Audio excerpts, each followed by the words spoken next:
السلام علیکم ناظرین، آپ دیکھ رہے ہیں خبرگاہ، میں ہوں عمر فاروق۔ نظر ڈالتے ہیں اب تک کی سب سے اہم ترین خبروں پر۔ لبنان اسرائیل جنگ بندی میں بیروت میں جشن منایا گیا، لوگ سڑکوں پر نکل آئے۔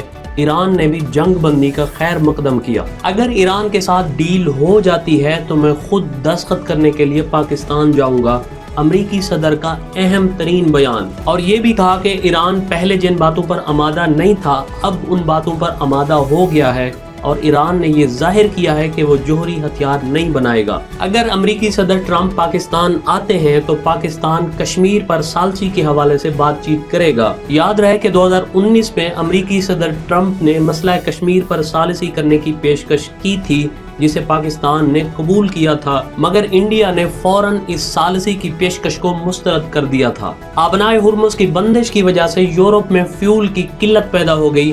جیٹ انجن فیول کی صرف 6 ہفتوں کی سپلائی باقی ہے۔ امریکی وزیر دفاع کا نئے ایرانی سپریم لیڈر مجتبی خامنائی کی صحت سے متعلق بڑا انکشاف۔ ایک پریس کانفرنس کے دوران جب امریکی وزیر دفاع سے اس حوالے سوال ہوا تو انہوں نے کہا کہ ایرانی سپریم لیڈر زندہ تو ہیں لیکن بہت شدید زخمی حالت میں ہیں۔ امریکہ کے ساتھ اگر معاہدہ نہ کیا تو پہلے سے زیادہ سخت اور خطرناک حملے کریں گے۔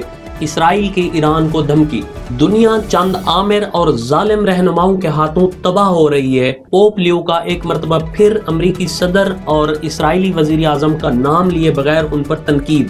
جنگ بندی کے دوران بھی ہماری انگلیاں ٹریگرز پر ہیں، پاسداران انقلاب کا اسرائیل کو جواب۔ افزردہ کی گئی یورینیم کسی بھی صورت امریکہ کے حوالے نہیں کریں گے، ایران کا امریکہ کو سخت جواب۔ امریکہ نے بھارت کے اوپر روس سے سستا تیل خریدنے پر ایک مرتبہ پھر پابندی لگا دی۔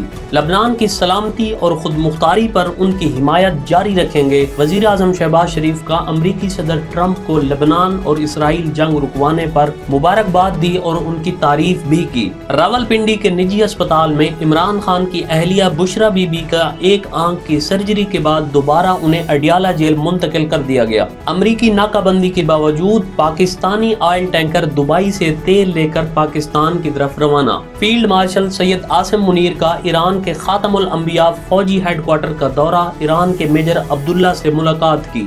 مردان میں ماربل کی کان کے نیچے دبے ایک مزدور کو 17 دن بعد زندہ نکال لیا گیا۔ پیٹرولیم مصنوعات کا ذخیرہ 1 ماہ کے لیے کافی ہے، کسی قسم کی کوئی پریشانی کی بات نہیں، پیٹرولیم پاور ڈویژن کے حکام کا دعویٰ۔ آج سے ملک میں جاری لوڈ شیڈنگ کے دورانیے میں کمی کی جائے گی، وفاقی وزیر توانائی اویس لغاری کا اہم ترین بیان۔ پاکستان اور چین کے وزیر خزانہ کی امریکہ میں ایک اہم ترین ملاقات ہوئی، جس میں پاکستان کی مالی امداد میں مزید اضافے کی بات کی گئی۔ پاکستان کی تاریخ میں پہلی مرتبہ پاور سیکٹر کے ملازمین کی مفت بجلی کے یونٹس کی سہولتیں ختم کر دی گئی۔ نسیم شاہ کے اوپر جرمانے کا پنجاب حکومت کے ساتھ کوئی تعلق نہیں، وزیر اطلاعات عظمہ بخاری کا بیان۔ یاد رہے کہ پچھلے دنوں مریم نواز کے خلاف پوسٹ کرنے پر نسیم شاہ کو سعودی عرب کی مالی معاونت سے پاکستان کی بیرونی پوزیشن مستحکم ہو گئی ہے۔